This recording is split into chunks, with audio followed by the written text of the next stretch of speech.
یہ کہتے ہیں کہ بہن نے کوشچن کیا کہ کیا رمضان میں پورا قرآن ناظرہ ختم کر لینا یہ کمال ہے، یا پھر ایک اور شخص ہے جو تفسیر کے ساتھ قرآن پاک پڑھتا ہے لیکن 15 سپاروں سے آگے نہیں بڑھ پاتا، یہ افضل ہے؟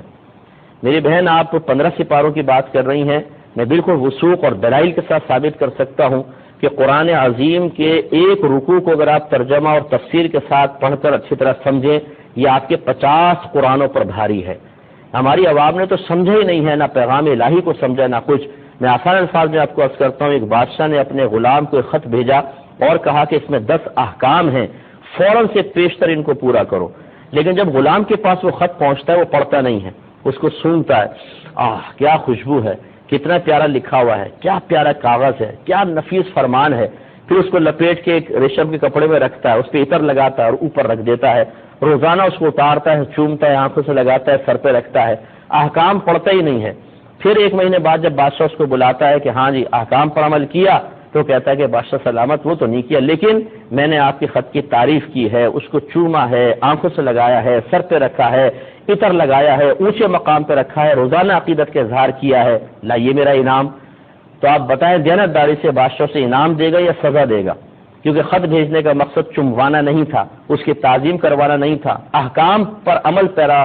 ہونا یہ مطلوب بادشاہ تھا۔ اسی طریقے سے قرآن ہے کہ اللہ نے قرآن اس لیے نازل نہیں کیا کہ آپ اس کو چومیں، آنکھوں سے لگائیں، سر پہ رکھیں، صرف عربی عبارت پڑھیں، بچے رخصت ہونے لگے تو اس کے سر پر رکھ کر اس کو رخصت کر دیں، اور باہم جھگڑے ہوں تو اس پہ حلف اٹھائے جائیں، بلکہ اللہ تعالیٰ نے قرآن پاک کو اس لیے نازل فرمایا تاکہ اس کو پڑھیں، اس کو سمجھیں، اس کی آیات کی روشنی میں اپنا محاسبہ کریں، اپنے عمل کو درست کریں، اس کے احکامات پر عمل کریں۔ اب جو امتی اس کو سمجھتا ہی نہیں ہے، پوری زندگی گزر گئی پڑھے جا رہے ہیں قرآن پاک بس عربی عبارت، اور اگر پوچھیں کیا لکھا ہوا ہے کچھ سمجھ میں نہیں آ رہا، یعنی پیغام الہی سمجھنے کی فرصت نہیں، حتیٰ کہ موت آ گئی اور پوری زندگی اس طرح دنیا سے رخصت ہو گئے کہ پوری زندگی میں ایک بار بھی اللہ کے پیغام کو سمجھنے کی توفیق حاصل نہ ہوئی، اور پھر یہ سمجھے کہ مجھے اس پر انعام ملے گا۔ تو میں یہ نہیں کہہ رہا ہوں کہ جو عربی عبارت پڑھتا ہے اس کو ثواب نہیں ملے گا، لیکن قرآن حصول ثواب کے لیے نازل نہیں کیا گیا۔ قرآن اٹھا کے پڑھیں، قرآن کو